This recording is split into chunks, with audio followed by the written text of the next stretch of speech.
ఆ రకంగా భీష్ముడు పతనమయ్యాడు. ఇక్కడ మరొక రహస్యం చెబుతాను నేను. గంగాదేవి చూసింది భీష్ముడి పతనాన్ని.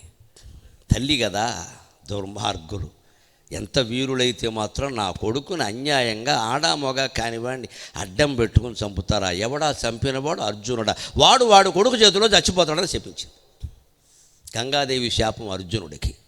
తర్వాత అమలు జరిగింది. అర్జునుడు ఆయన కొడుకు చేతుల్లో మరణించాడు. ఆయన కొడుకు ఎవరు? బభ్రువాహనుడు. ఎవరు కొడుకు? చిత్రాంగద అనే అమ్మాయికి పుట్టాడు. ఆయన తీర్థయాత్ర చేశాడు 25 ఏళ్ల వయస్సులో. ద్రౌపది వివాహం అయిన తర్వాత కొత్తలో 6 ఏళ్లకి వాళ్ళ మందిరంలో ఒక పొరపాటుని వెళ్ళారని తీర్థయాత్ర చేస్తాడు. ఆ తీర్థయాత్రలో 3 స్త్రీలను పెళ్లి చేసుకుంటాడు. ఉలూపిని పెళ్లి చేసుకుని ఇరావంతుడిని కంటాడు. చిత్రాంగదని పెళ్లి చేసుకుని బభ్రువాహనుడిని కంటాడు. సుభద్రని పెళ్లి చేసుకుని అభిమన్యుడిని కంటాడు.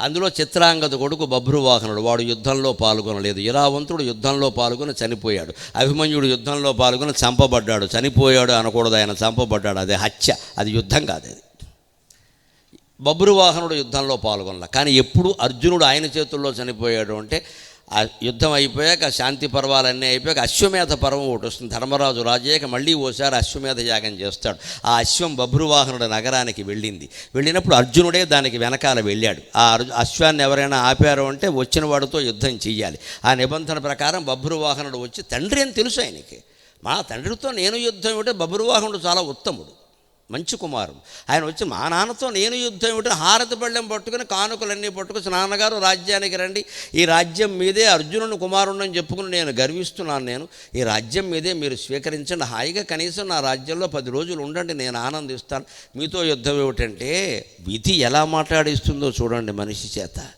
కన్న కొడుకు వచ్చి అలా అంటే అర్జునుడు పౌరుషం, క్షత్రియుడికి పుట్టలేదురా నువ్వు, అశ్వం పట్టుకొచ్చిన వాడితో యుద్ధం చేయాలి, నా కొడుకైతే యుద్ధం చేసి ఓడిపోవాలి, నీ చేతిలో నేను ఓడిపోయినా మంచిదే, చనిపోయినా మంచిదే, యుద్ధం చెయ్యి, ఆర్తపళ్ళం పట్టుకొచ్చావు ఇక్కడ అని ఆక్షేపించాడమ్మా. కర్మ అంటే అదే. వాడు ఏం గత్యంతరం లేక యుద్ధం చేశాడు పాపం. ఆ యుద్ధంలో తీవ్రమైన యుద్ధం 5 రోజులు జరిగితే బభ్రువాహనుడు వేసిన బాణం అర్జునుడి ప్రాణాలు తీసింది. అది మూర్ఛ కాదు, ప్రాణమే పోయింది. అప్పుడు మళ్ళీ ఉలూపి వచ్చి, ఆ మొదటి భార్య ఉందే ఇరావంతుడు తల్లి, ఆవిడ వచ్చి, ఆవిడ నాగదేవత కాబట్టి నాగమంత్రాలన్నీ ఉపయోగించి ఆ విషానికి విరుగుడు ప్రయోగించి అర్జునుడిని మళ్ళీ లేపింది. అర్జునుడు ఎందుకు చనిపోయాడంటే గంగాదేవి శాపం కారణంగా. విధి అలా పనిచేస్తుంది. ఆ బుద్ధి కర్మానుసారిణి అంటారు. మనం అనుభవించవలసిన భయంకర దుఃఖం ఒకటి ఉన్నప్పుడు ఆ బుద్ధి అలాగే పనిచేస్తుంది.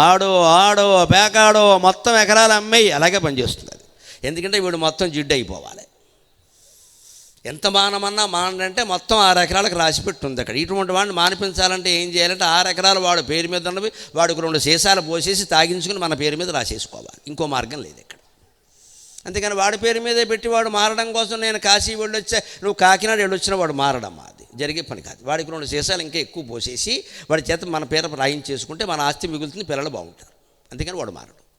ఎందుకంటే గ్రహస్థితి వాడిని నడిపిస్తుంది అలాగ బలీయంగా. లేకపోతే అర్జునుడు పోవడం ఏంటండి విచిత్రంగా. ఇప్పుడు భీష్ముల్లో ఉండే మరొక ధార్మిక రహస్యం, మానవత్వం గురించి చెప్పుకుందాం. 5-10 నిమిషాల్లో మనం సెలవు తీసుకుందాం. యుద్ధం అయిపోయింది, 10 రోజులు అయిపోయింది. అర్జునుడు వచ్చి వెళ్ళాడు. ద్రౌపది ఆర్తనాదాలు గుచ్చుకుంటే కానీ నీ బాణాలు కాదయ్యా అని చెప్పాడు. తర్వాత కర్ణుడు వచ్చాడు. కర్ణుడు ప్రతిజ్ఞ చేశాడు కౌరవ సభలో. ఎందుకని భీష్ముడు ఈయన్ని అవమానించాడు, అర్ధరథుడు అన్నాడు. కర్ణుడికి అర్థం కాలేదు ఎందుకు అన్నాడు. భీష్మ పితామహుడు ఆలోచనలు సూక్ష్మంగా ఉంటాయి. చిట్ట చివరి వరకు దుర్యోధనుడికి తోడుగా ఉండేది కర్ణుడు ఒక్కడే, ఆయనకి బాగా తెలుసు, నమ్మిన స్నేహితుడు. నేనుండను, ద్రోణాచార్యులు ఉండడు, అశ్వత్థామంతా గోడ మీద పిల్లి, ఎందుకు వచ్చిన గోడ మీది, కృపాచార్యుడు ఆయన పేరే కృప, ఆయనకి దయ ఎక్కువ, ఆయన ఉండడు, మేము ఎవ్వరం దుర్యోధనుడిని గెలిపించలేం, జరిగేది కాదు, వీడు ఒక్కడే గెలిపిస్తాడు. వీడు ముందే వచ్చి యుద్ధం చేస్తే, అర్జునుడు వీడిని చంపేస్తే ఇంకా యుద్ధం లేదు ఇక్కడ. అందుకని వీడు చివరి వరకు ఉండి దుర్యోధనుడి యొక్క నమ్మకాన్ని నిలబెట్టాలి. వచ్చిన యుద్ధం ఎలాగో వచ్చింది, జరిగేది జరగాలిగా మొత్తం అంతా అని ఆయన కావాలని ఆయన అర్ధరథుడు అన్నాడు. అంతే తప్ప కర్ణుడిని కావాలని ఆయన అవమానించాల.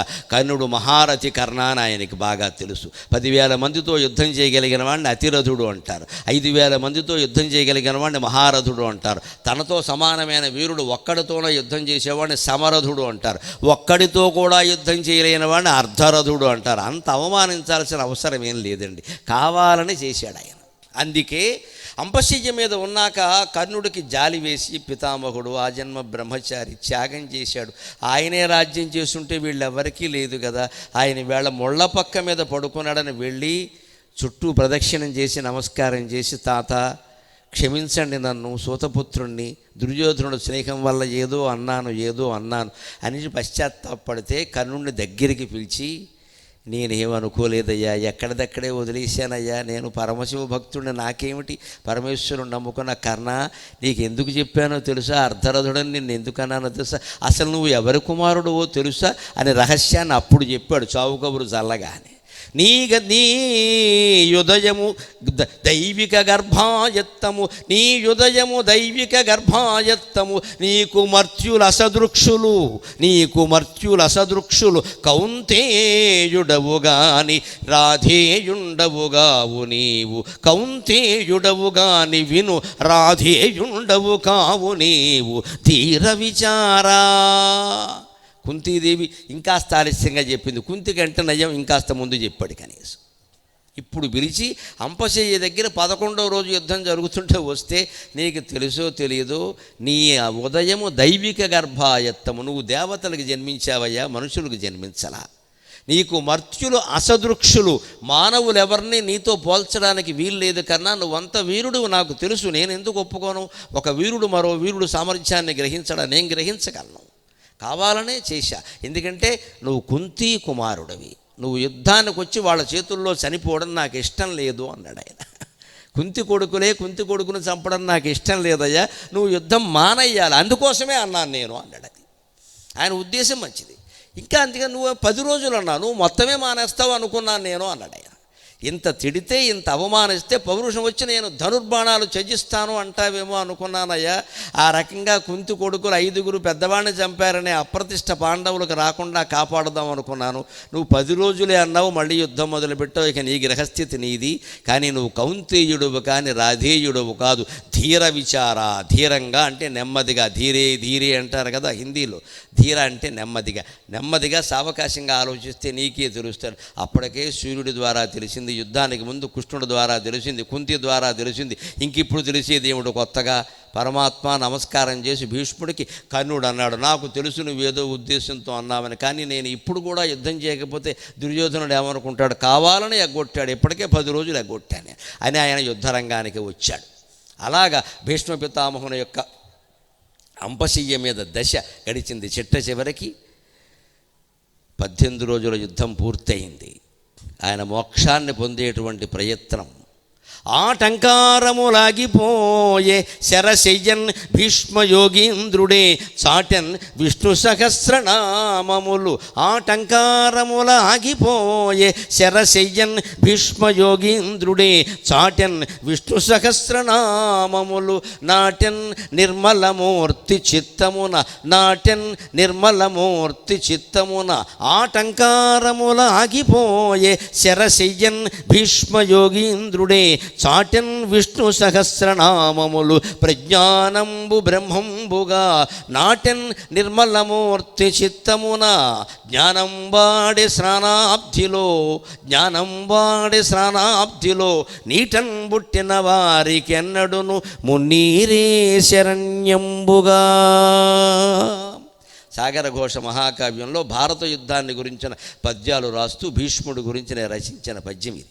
ఆ టంకారములాగిపోయే ధనుష్టంకారాలు, ఏనుగుల ఘీంకారాలు అన్నీ ఆగిపోయాయి.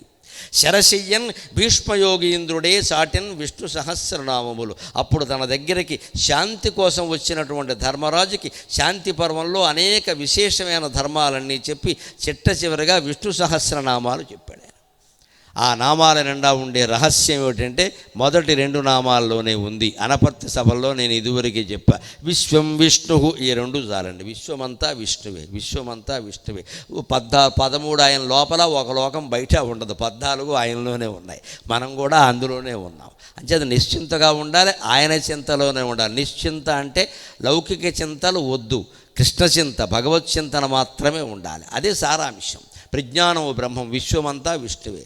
నాటన్ నిర్మలమూర్తిని చిత్తమున, ఊరికే నామాలు పారాయణ చేయడం కాదు, నిర్మలమైనటువంటి శ్రీకృష్ణమూర్తిని మనస్సులో స్థిరంగా అట్టిపెట్టుకున్నాడు. స్నానం వాడి జ్ఞానాబ్ధిలో, మామూలుగా మనం మామూలు సాగరంలో స్నానం చేస్తాం, కాకినాడ దగ్గర సముద్ర స్నానం చేస్తారు చూడండి, ఒక పూర్ణిమ నాడు ప్రత్యేకం వచ్చి చేస్తారు అందరూ కూడా సముద్ర స్నానం. ఆయన జ్ఞానసాగరంలో స్నానం చేశాడు. నాకు అప్పుడు ఈ పద్యం చెప్పేటప్పుడు ఏమనిపించిందంటే, మొత్తం మీద ఈయన నదిలో పుట్టాడు, సముద్రంలో కలిశాడు, నదులన్నీ సముద్రంలో కలుస్తాయి కదా అనిపించింది. నీటన్ పుట్టిన వారికి అన్నడును మున్నీరే శరణ్యంబుగా. అది భీష్మ పితామహుని యొక్క చరిత్ర. ఆయనలో ఉండే జ్ఞానమూర్తిని, త్యాగమూర్తిని వీలైనంత మీకు పరిచయం చేశాను. ఈ 3 రోజులు నేను మీరు ఊహించినట్టుగా అనర్గళంగా, హాయిగా, అనాయాసంగా మాట్లాడగలిగాను అంటే తెలుగు భాష కారణం, తెలుగు భాష కారణం.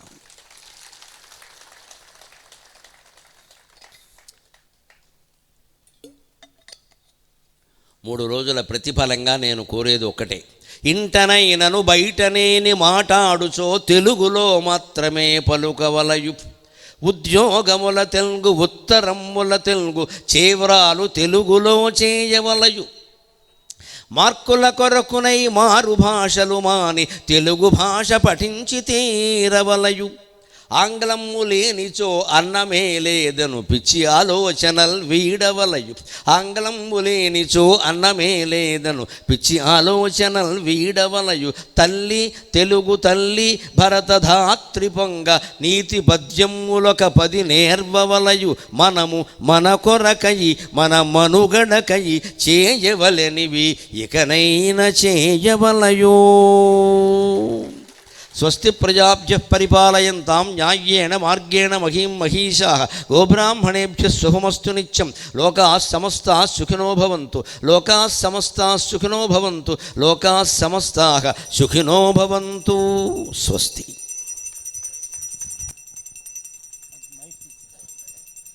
దయచేసి ఒక్క 10 నిమిషాలు మీరందరూ మీ స్థానాల్లోనే కూర్చొని ఉండవలసిందిగా మనవి. సంస్థ గురించి ఒక 4 నిమిషాలు మీకు తెలియచేసిన వెంటనే గురువుగారి సత్కారం. అలాగే మనం ప్రతిరోజు ఒక 5 ముఖ్యులకి మనం గురువుగారి చేతుల మీదుగా జ్ఞాపిక బహుకరణ కార్యక్రమం ఉంది.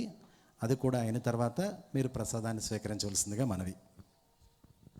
మీ అందరికీ తెలుసు, శ్రీ శారదా సంగీత కళాసమితి 1999లో పెద్దలు స్వర్గీయ మారెళ్ళ పురుషోత్తమ శర్మ గారు, డాక్టర్ బాపిరెడ్డి గారు స్థాపించడం జరిగింది. ఇక్కడ ఉన్న అనేక మంది పెద్దల యొక్క సహాయ సహకారాలతో, అనపర్తి పరిసర ప్రాంత పెద్దలందరూ కూడా సహకరించడం వలన ఈ సంస్థను 99లో స్థాపించడం జరిగింది. ఎందరో లబ్ధ ప్రతిష్ఠులైనటువంటి వేద పండితులు, ప్రవచనకారులు, సంగీత విద్వాంసులు, నాట్యాచార్యులు, జానపద కళాకారులు వీరందరూ ఎంతో అభిమానంతో మన వేదిక రావడం వలన మనం ఇంత మంచి మంచి కార్యక్రమాలు చేసుకోగలుగుతున్నాం. ఈ రజతోత్సవ వేళ వారందరికీ కూడా శతదా కృతజ్ఞతలు తెలియచేసుకుంటున్నాం. అలాగే ఈ కార్యక్రమాలు జరగడానికి ముఖ్యులు సౌజన్యకర్తలు, 8 రోజులు సౌజన్యం వహిస్తున్నటువంటి పెద్దలు, శాశ్వత నిధికి విరాళం ఇచ్చినటువంటి దాతలు, అలాగే కార్యక్రమానంతరం ప్రసాదాన్ని వితరణ చేస్తున్నటువంటి వితరణశీరులు, మీరందరూ లేకపోయినట్టయితే ఈరోజు ఈ కార్యక్రమాలు ఇంత వైభవంగా జరగవు. కాబట్టి ఈ రజతోత్సవ వేళ అందరికీ పేరు పేరున మేము కృతజ్ఞతలు తెలియచేసుకుంటున్నాం. మీరు ఉండబట్టే మేము ఈ కార్యక్రమాలు చేయగలుగుతున్నామండి. మరొక్కసారి సవినయంగా మేము మనవి చేస్తున్నాం. ఇక ఈ సంస్థ మంచి కార్యక్రమాలు చేయాలి అంటే 1960లో జరిగినటువంటి రంగాచార్యులు గారు మన ఊరిలో త్యాగరాజోత్సవాలు చేసేవారు అని పెద్దలందరూ చెప్పగా మేము విన్నాం. కేవలం నిధులు లేని వలన ఆ కార్యక్రమాలు ఆగిపోయినాయని, కాబట్టి మనం శాశ్వత నిధి సంస్థకి మనం ముఖ్యంగా దానిని పరిపుష్టిగా ఉన్నట్టయితే మంచి కార్యక్రమాలు చేయగలుగుతామని తలంచి 20 సంవత్సరాల క్రితం సంస్థలో ప్రవేశించినటువంటి పెద్దలు తమనంపూడి చినాదిరెడ్డి గారు, మా ప్రస్తుత అధ్యక్షులు, మా మిత్రుడు ఉపాధ్యక్షులు మురళీ గారు, ఇతర సభ్యులు భావించడం, మీ అందరి దగ్గరికి మేము వచ్చి మిమ్మల్ని కోరడం, మీరు తగిన విధంగా స్పందించడం, ఈ అన్నిటి కారణంగానే ఈరోజు ఇంత మంచి కార్యక్రమాలు చేయగలుగుతున్నాం. అలాగే కార్యవర్గానికి సంబంధించినంత వరకు మా చినాదిరెడ్డి గారి యొక్క క్రమశిక్షణ, ఆర్థికపరమైనటువంటి ఖచ్చితమైన క్రమశిక్షణ, సమయపాలన, అలాగే ఇక్కడ కార్యవర్గం యావత్తూ కూడా ఎవరెవరు ఏ పని చేయాలి అనేది ఖచ్చితమైన నిర్దేశత్వం ఉండడం వల్లనే ఇంత చక్కగా జరుగుతున్నాయి. మీ అందరికీ తెలియనిది కాదు, మిగిలిన సభలకి మన త్యాగరాజ ఆరాధనోత్సవాల సభలకి చాలా తేడా ఉంది. ఇక్కడ ఏ కార్యక్రమమైనా, ఏ సంస్థ అయినా, సంస్థకు సంబంధించిన ముఖ్యులు ముందుగా వేదిక మీద కనపడుతూ ఉంటారు. మురళీ గారు కానీ, చినాదిరెడ్డి గారు కానీ ఏ రోజు వేదిక మీదకు వచ్చి ఇక్కడున్న పెద్దలను ఎవరిని సత్కరించినటువంటి సందర్భం లేదు. దానికి ఒక్కటే కారణం, వారి ఉద్దేశం సంస్థను పోషిస్తున్నటువంటి పోషకులే మనకు ప్రధానమైనటువంటి పెద్దలని వారు నమ్మడం. వారు ఎక్కడో ప్రాంగణంలో చివరలో కూర్చుని వారు కార్యక్రమాలన్నింటిని చక్కబెట్టడం తప్ప ఎప్పుడు వేదికపైకి వచ్చి వారు చేసేటటువంటిది లేదా ఫోటోలకు ఉండేటటువంటి పరిస్థితి ఏ రోజు లేదు. ఇంత చక్కగా ఈ కార్యక్రమాలు జరుగుతున్నాయంటే ప్రధానమైనటువంటి పాత్ర మా మిత్రుడు మురళీ గారిది, మా అధ్యక్షులు చినాదిరెడ్డి గారిది.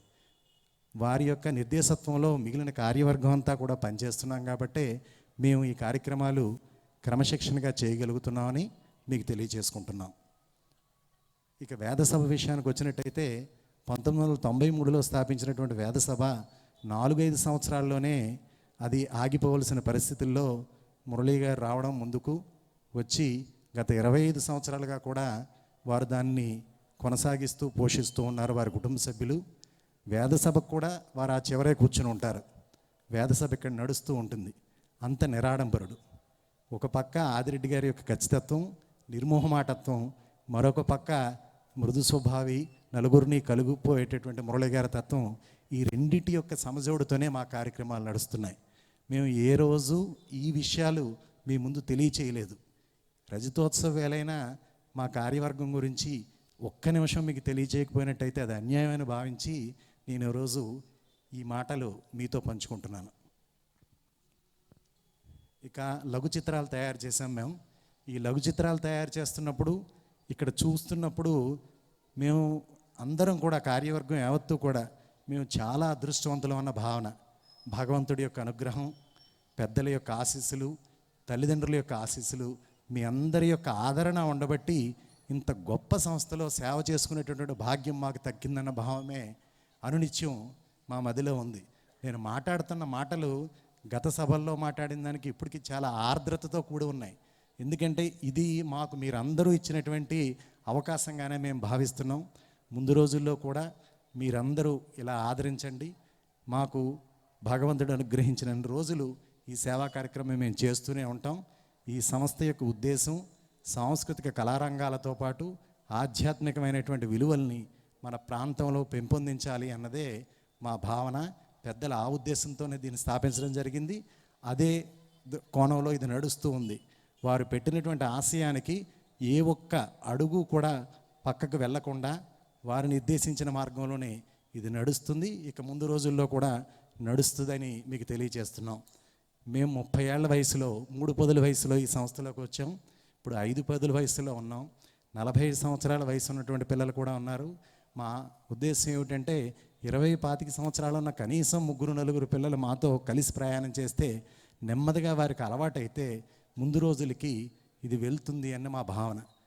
ఖచ్చితంగా అటువంటి మన సంస్కృతి పట్ల లేసమాత్రం వారికి ఆసక్తి ఉన్న పిల్లలున్నా మా దగ్గరికి వచ్చినట్టయితే మేమందరం కలిసి ప్రయాణం చేసి నెమ్మదిగా ఈ బాధ్యతలు వారికి అప్పచెప్పడానికి కూడా మేము ముందుంటామని మీకు సభాముఖంగా తెలియజేస్తున్నాం.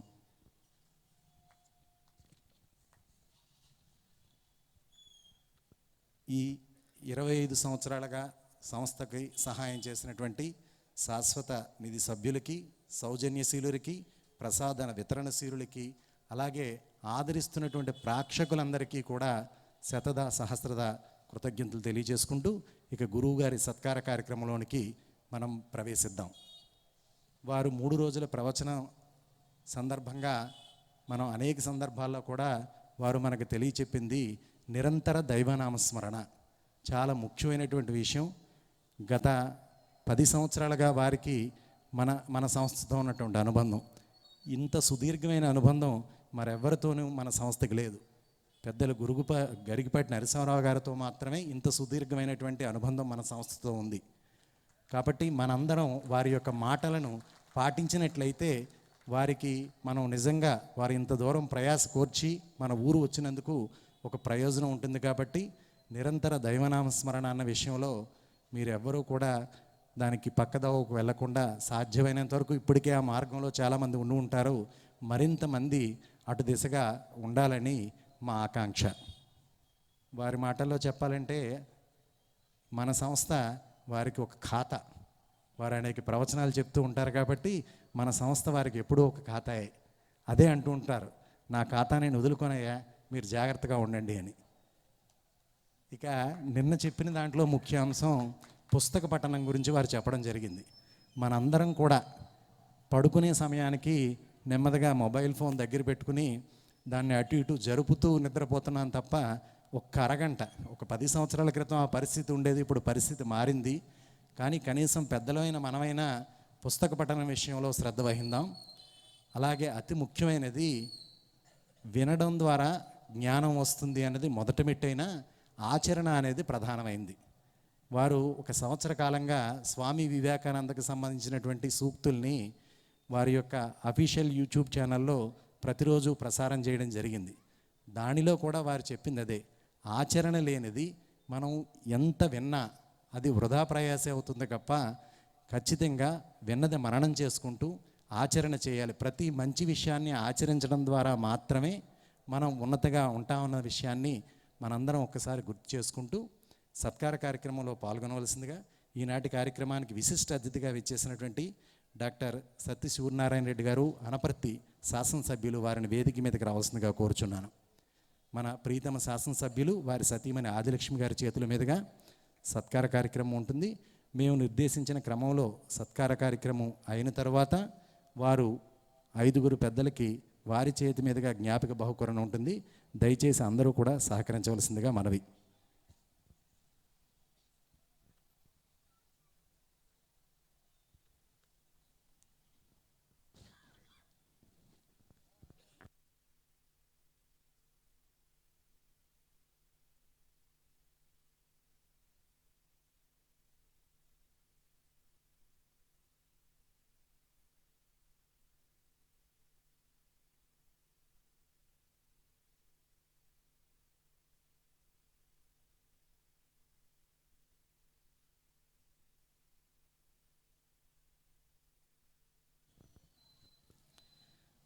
పెద్దలు ఈ కళాసమితి ఏర్పడడంలో విశేషమైనటువంటి చేయూతనిచ్చినటువంటి శ్రీ డాక్టర్ తేతలి సత్యనారాయణ రెడ్డి గారు, ప్రముఖ నేత్ర వైద్యులు, అలాగే వారి సతీమణి మస్తానమ్మ గారిని కూడా వేదిక మీదకి రావాల్సిందిగా కోరుచున్నాను.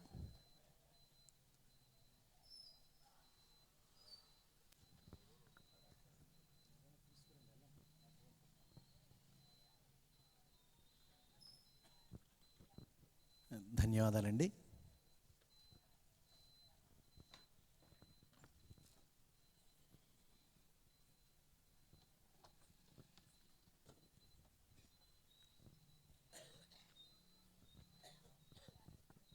ఈరోజు ఈ కార్యక్రమాలు శ్రీ సబ్బెల్ల అమ్మిరెడ్డి గారు, ఎండి అమ్మిరెడ్డి ఆయిల్స్ లిమిటెడ్ వారి యొక్క సౌజన్యంతో నిర్వహించుకోవడం జరుగుతుంది.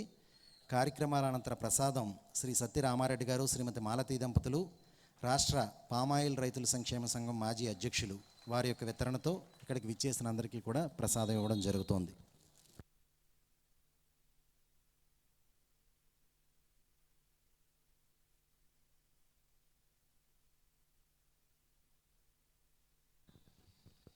ఈనాటి కార్యక్రమానికి సౌజన్యం వహిస్తున్నటువంటి పెద్దలు, అయ్యో ధన్యవాదాలండి, శ్రీ సబ్బెల్ల అమ్మిరెడ్డి గారిని వేదిక మీదకి రావాల్సిందిగా కోరుచున్నాను. వారి సతీమణి అమ్మ విజయలక్ష్మి గారిని కూడా వేదిక మీదకి రావాల్సిందిగా కోరుచున్నాను.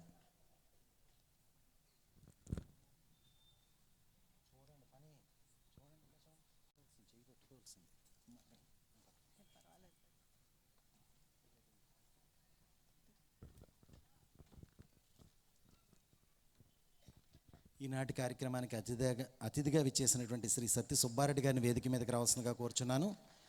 శ్రీ వెంకటేశ్వర రైస్ ఇండస్ట్రీస్ ద్రాక్షారామ అధినేత శ్రీ సత్య సుబ్బారెడ్డి గారిని వేదిక మీదకి రావాల్సిందిగా కోరుచున్నాను.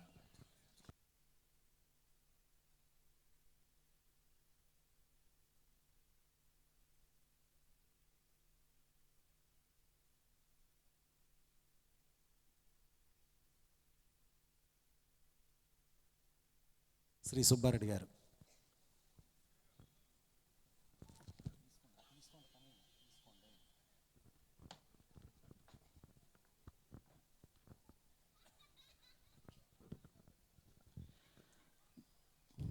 జ్ఞాపిక బహుకరణ శ్రీ సుబ్బారెడ్డి గారు, శ్రీ అమ్మిరెడ్డి గారి చేతుల మీదుగా జ్ఞాపిక బహుకరణ ఉంటుంది.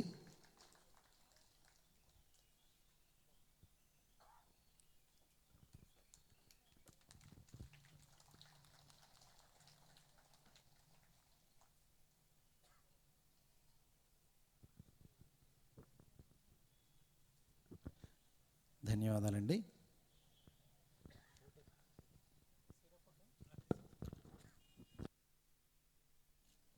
ధన్యవాదాలండి. ఇప్పుడు గురువుగారి చేతుల మీదుగా జ్ఞాపిక బహుకరణ కార్యక్రమం మన విశిష్ట అతిథి ప్రీతమ శాసనసభ్యులు డాక్టర్ టి సత్య సూర్యనారాయణ రెడ్డి గారికి జ్ఞాపికను బహుకరించవలసిందిగా గురువుగారిని కోరుచున్నాను.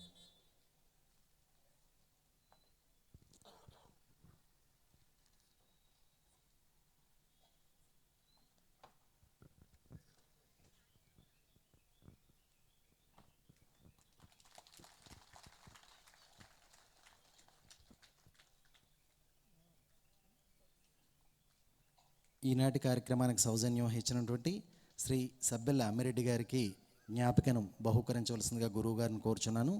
శ్రీ సబ్బెల్ల అమ్మిరెడ్డి గారు గత 25 సంవత్సరాలుగా త్యాగరాజ ఆరాధనోత్సవాలు మొదలైన నుంచి నాటి నుంచి నేటి వరకు కూడా చేయండి. ప్రతిరోజు ప్రతి సంవత్సరం జరిగేటటువంటి మన త్యాగరాజ ఆరాధనోత్సవాల్లో ఒకరోజు కార్యక్రమానికి వారు సౌజన్యంగా ఉంటున్నారు. వారు మాకు ఒక పెద్దలు భరోసా. ఏదైనా అయ్యా ఈ సంవత్సరం ఖర్చు ఎక్కువగా ఉండేలా ఉంది అని వారిని కలిసినప్పుడు మీరు చెయ్యండి, చేస్తున్నారు కాబట్టి నేను వెనక ఉంటాననేటువంటి భరోసా ఇచ్చేటటువంటి పెద్దలు శ్రీ సబ్బెల్ల అమ్మిరెడ్డి గారు. అతిథి శ్రీ సుబ్బారెడ్డి గారికి కూడా జ్ఞాపిక బహుకరణ ఉంటుంది గురువుగారి చేతుల మీదుగా.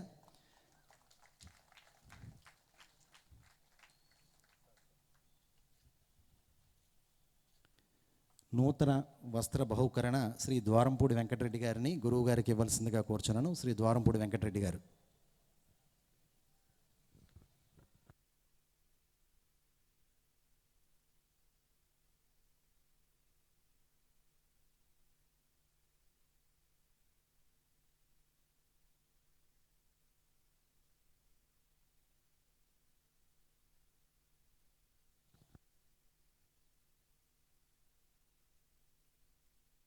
శ్రీ ద్వారంపూడి వెంకటరెడ్డి గారు.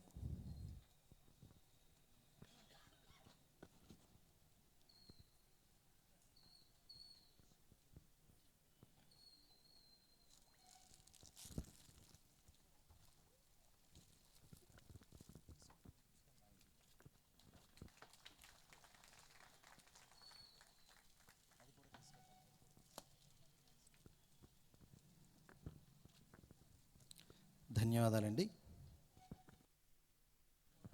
అయ్యా మీరు ముందు రోజుల్లో కూడా మా వేదికకి రావాలి, ఇదే ఆదరణతో మీరు మా ఊరు రావాలని మిమ్మల్ని కోరుచున్నాం. చాలా సంతోషం. 3 రోజులు మనకు అవకాశం ఇవ్వడం గురువుగారు అనేది చాలా, ఈ మధ్య వారు 1-2 రోజులకు మించి ఎక్కడ అవకాశం ఇవ్వట్లేదు. అటువంటిది మనకి 3 రోజులు అవకాశం దొరికింది. మనందరం కూడా అదృష్టవంతులం. వారు బయలుదేరి వెళ్ళేటప్పుడు ఎటువంటి ఇబ్బంది కలిగించకుండా వారి కారుకి ఎటువంటి ఆటంకం కలిగించవద్దండి. ఎవరు వచ్చి వారితో ఫోటో దిగేటటువంటి ప్రయత్నం కూడా ఎవరు దయచేసి చేయవద్దండి.